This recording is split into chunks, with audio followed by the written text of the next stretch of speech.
Okay, good morning to all of you. So in last lecture, number 11, we have seen about the cytology as a source of data for the systematics. So next our fifth point is there, fourth point, embryology as a source of data in the systematic. So basically while considering the embryology, so what is the embryology? So this data generally there is one authority is there, or there particularly in the second half of the 19th century. Generally it is which is utilized in the 20th century. So many embryologists like our Indian Professor Maheshwari in 1930, then Kapil in 1962, then Johari in 1963, and Davis in 1966. So they have given the idea about the embryology. So what is embryology? So embryology is the study of sporogenesis, gametogenesis, fertilization, embryogenesis, then embryo development, post-fertilization, endosperm development, and the seed development. So generally while in anatomy you have seen the specific words are there. So like this in embryology, these words you have to remember properly, right? Their spellings and their references. So what is sporogenesis? Sporogenesis is related to the pollen grain or the spore development. Gametogenesis means gametes development. So in angiosperm, gametes are developed in the suppose the male gamete is nothing but the pollen grain. After germination it develops the pollen tube. So there is the male gamete formation, and in ovule there is the development of egg cell. Then there is a fertilization, fusion of these two gametes, and after fusion it forms a embryo, or firstly zygote to embryo, and this process is called as embryogenesis, embryo development. After divisions, redivision, or the post-fertilization is there. We will see the process. So here the or in the next semester we have in this separate paper embryology. So that time all developments are there. So it gives to the formation of endosperm and the itself to the formation of a seed development. So all this it is called as the embryological study. Then what is microsporogenesis? So as there is a pollen mother cell is there, commonly it is called as PMC, and pollen grain development, it is called as the microsporogenesis. Then megasporogenesis includes the nature of archisporium in the ovule. Then embryo sac development, fruit development, endosperm development, and the embryo development in the seed. So you remember the concept or the foundation meaning of these two words. Then as here you are observing some diagrams are there. So it is nothing but the how the embryo development takes place, how it becomes a multicellular structure is there. Just we are observing the seed, fruit, or like this, but it having very specific development is there. Nextly, these are the some steps are there. So just see how the pollen grain develops. So microspore mother cell, microspore become 4 nucleated or 4 celled. Then it shows the fusion is there. From this tube there is a fusion, it forms 2 cells. Then germinating pollen grain, and it forms the 4 gametes are there. These are nothing but the sperms. Same thing at the time in flower, carpel is there. So it gives the megaspore development in the ovule. This megaspore, after that it gives the formation of 8 nucleated embryo sac. You are observing these green diagrams are there lower side. So embryo sac is there, and again there is the fusion with that of the this one. Then what is post fertilization? Again there are some changes. Zygote, embryo formation, then seed formation is there, and again we are observing it is seen in the all these changes takes place into the flower itself. So therefore, diagrammatically, we can understand this embryological study. Then nextly, the presence and types of the anthers. Generally, these are different in the different, particularly in the angiosperm. So we are knowing this is stamen, and it shows the anther. So anther, then we are taking the cross section of this anther. So it shows the tapetum, outermost layer protecting. Then vascular supply is also there. Endothecium, that is inner wall, is there, and the microspore mother cells region. So it is called as the tetrasporangium. The notch is present to this anther. It is called as the stomium. So it is generally for our understanding. Then nextly, development and organization of pollen grain is there. So just I have selected randomly. So on this study, it is as a source of data in the study of angiosperm, because each species, each genera and species having the different character. So here you are observing development. So how is the pollen grain? These are the scanning electron microscopic photographs, and in this one you are observing here. So you just see how many layers are there. So here there are they show the magnified. So outermost layers, and these are shown by the scientist Earded Man, right? So specifically endospore, exospore layers are there. Again they are divided into 1 to 3 layers in detail, but these are very microscopic. Without scanning electron microscope we cannot study in detail. Then different types of the microspores are there. So there are these main 4 types: tetrahedral, isobilateral, decussate, and T-shaped and linear. So this tetrahedral means 4. Then isobilateral means 2 upper side, 2 lower side. So iso means same, bilateral means on both sides, right? Then decussate means one pair is opposite to the other, diagram C. Then T-shaped, English letter T. So you see this arrangement, it is not seen in all, but it is seen in some example. We are not for your special study, because we cannot give them more weightage, but just to remember the outline of these microspore tetrads. So after division we are, last one is the linear. Linear means all spores, they are in the one line or one level. So therefore it is called as the linear. Then nextly, these are some examples are there. Trapha, that is we are knowing, it shows the Onagraceae family and monotypic type of the family. So based on this photograph, so it is the aquatic plant is there, like our typha. पानकणीस माहिती आहे त्यासारखाच हा पाण्यामध्ये असतो. And secondly, it having the other fruit, generally shows the drupe type of the fruit is there. So fruit character it is also under the embryological study. The number and arrangement of the anther locules are there. Just we have seen above. So anther, filament, the TS of this anther is there, and tetrasporangiate structure is there. This is the tetrasporangiate structure. Already we have seen in the above.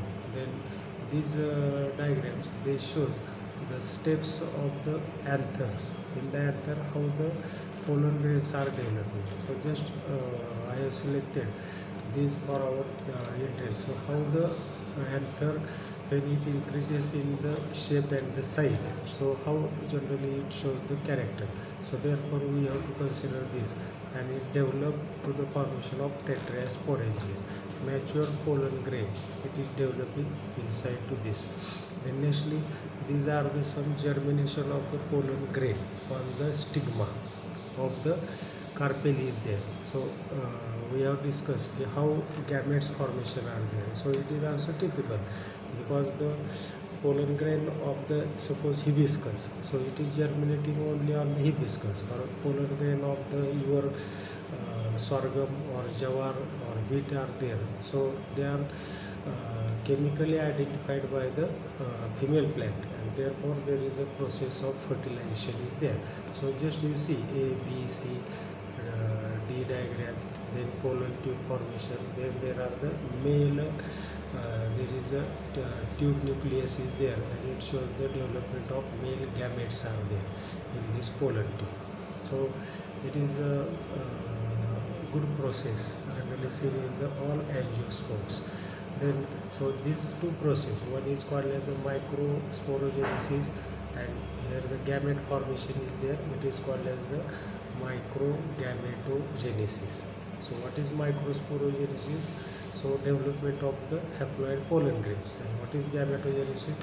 Development of the gametes in the pollen, right? Pollen tube formation and the gametes formation. So please remember the differences.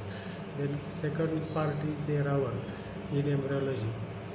So in embryology study, the development and structure of male and female reproductive organ, it is important. Here you are observing our flower structure. So generally we are discussing flower. It is hypogynous flower, epigynous flower, perigynous flower, right? So what is this? So diagrammatically, as the development of this floral arrangement, either it is below the ovary, then it is called as hypogynous. When it is above the ovary, then it is called as the epigynous. You see the last diagram D. And when it is in between the ovary, then it is called as the perigynous, right? So therefore this development is important. And diagrammatically, this representation development of embryo. So how embryo develops? So integuments are there, endosperm is there, and the nucleus is there. Then developmental structure after this, the ovules are there. So what are the ovules? So structure and development and position and the types of ovules in angiosperm. So mainly in embryology as a source, there are different examples are there. So first type is there when A, you see the A diagram. So it is called as the micropyle, that is opening of ovule, and the basal attachment, it is called as a funiculus. So you see A diagram, so they are in the one line orthotropous. B diagram, micropyle and funiculus are on the same side, it is called as the anatropous ovule. Then in the C diagram, it shows the compylotropous in the 90 degree. Then D diagram, it shows the amphitropous. It is 90 degree, but shows the slight, there is a fluctuation is there. Then in the E diagram, as it shows anatropous, not totally, but some angle is there. And F diagram, it shows the cercinotropous, so it shows the total coiling is there. So particularly I think it is seen in family Cactaceae for this one, Opuntia किंवा निवडून वगैरे बघतो आपण, त्याच्यात हा शेवटचा type पाहायला मिळतो. त्याचे एक्झाम्पल्स वगैरे दीज आर इंटरेस्टिंग, पण just our this topic we cannot give the more weightage here, but just I am giving you some examples here. So many examples are there. Then you remember these types: anatropous, orthotropous, compylotropous, amphitropous, right? Then types and development of embryo is there. What is embryo already we have seen. So this, it shows the two ends, upper end chalazial end, lower end upper micropyle and lower chalazial. So antiporal 3 cells are there, 3 polar nuclei, then central cell is there, egg cell, then 2 synergids, and there are the Philippon apparatus is there, right? So monosporic embryo sac, bisporic, and the tetrasporic. So based on this embryo sac nucleate condition, it is commonly divided into monosporic, bisporic, and the tetrasporic. Then you see this diagram is related with that of the detailed structure of this embryo sac is there. Diagram is the same. It is also, you see, it is the 8 nucleated, above 3, basal 3, synergids, and the egg cell, and antiporal cells are the 3, and polar nuclei are the 2. Then this our standard diagram is there.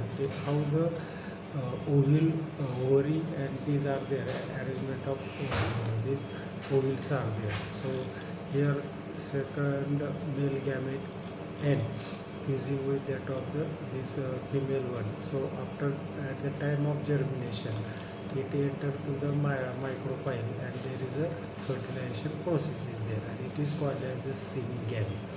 Then after that there is a porogamy is there, or chalazogamy and mesogamy types of fertilization.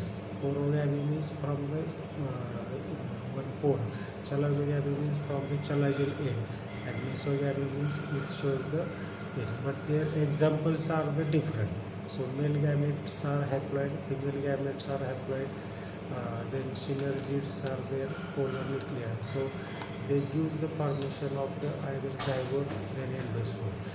After fertilization, it shows the endosperm development. So what is there are three types of endosperm: nuclear, nuclear endosperm, cellular endosperm, and the fallopian. So you see, nuclear means in the nucleus generally, cellular means the many cells are there, and fallopian means at the margin. So they show these main three types. Then growth of colon tube is there. Already we have discussed this, but I have selected as due to the diagram is there. Then nextly, there is the what is meaning of megasporogenesis. We have seen microsporogenesis. Micro means what? Colon grain development. In megasporogenesis, there is the formation of a. It is commonly seen in the ovule. Right now, embryo is there, and so here you are observing the steps in the development of the megaspore. So how megaspore develops? So megasporogenesis and the megagametogenesis, gametes form. So how this develop into the gametes, right? So archegonium we are knowing in algae, fungi, bryophyta, pteridophyta, Antheridium and Archegonium. So in Archegonium, these words are we have seen, but here in angiosperm the conditions are different. After that, the ovule arrangement is there, and it develops the ovary, TS of ovary. So in practical, we are taking the section TS of ovary. So marginal placentation, then in dicot and monocot, there are different placentation, marginal, then bilocular, trilocular, tetralocular. You see diagram C1, C2, C3, C4, right? Then B2 diagram, it is the parietal placentation in cucumber like this one, or the others are there, precentral placentation in tomato or like this, diagram E. So photograph E, it shows the precentral. In angiosperm, the monocotyledons and dicotyledons we are doing. So single cotyledon, these are grouped under monocots, and two cotyledons grouped under the dicot, right? So at the time, what technically we may say, which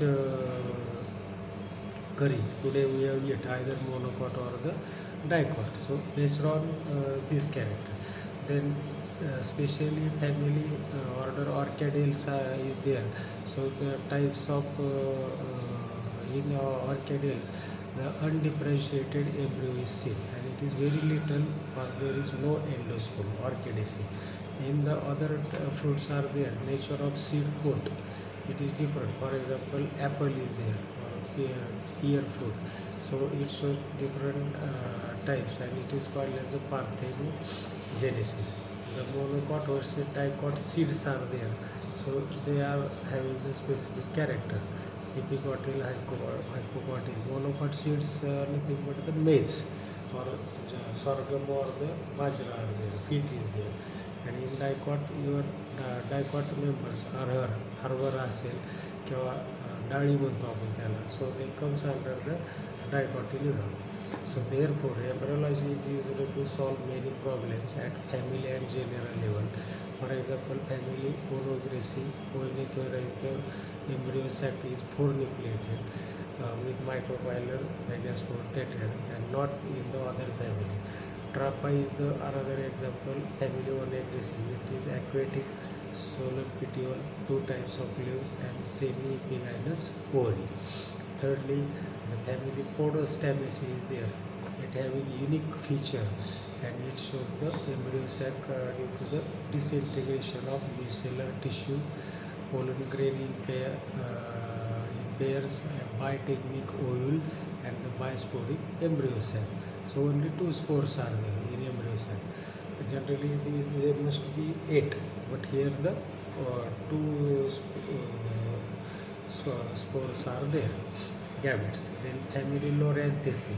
It is a reference given by our Indian scientist Maheshwari, 1964, based on characters divided into two subfamilies, Loranthidae and the Viscoidae. So what is Loranthidae? Pollen grains with triradiate mark, polygonal type of embryo sac, that is 8 nucleated, and early embryology shows biserial. Example Loranthus. आपल्या त्याला आपण parasitic plan म्हणतो लोरॅन्थस. So it is commonly growing on the larger trees. Then viscoid means what? Viscum. Pollen grain spherical, allium type embryo sac, 8 nucleated, but 7 spores are there, and early embryology. So therefore this shows the biserial. Example Viscum is there. So you remember this good reference for our study. Then nextly, fourth example in family Cyperaceae. Cyperaceae म्हणजे मराठीत आपण त्याला नागरमोथा किंवा लवाळा म्हणतो, त्याचे members. So family. So characteristic has only one pollen grain form the microspore mother cell by meiosis, and 3 are degenerating, and 1 is the functional. According to Shah 1962, all genera and species shows presence of single functional microspore. या फॅमिलीचे सगळे members Cyperus others are there, so they shows this character. Then fifth number characters of angiosperm divided in dicot and monocotyledons based on embryo. So this is the important, and 6th point is there, based on embryological features, order Polymonians and Plumbaginians related to order Caryophyllens. Actually these are the concluding points are there, but embryological study it is considered for the classification of the families also. Okay, so this is our today's lecture. In the next lecture we will see the detailed part.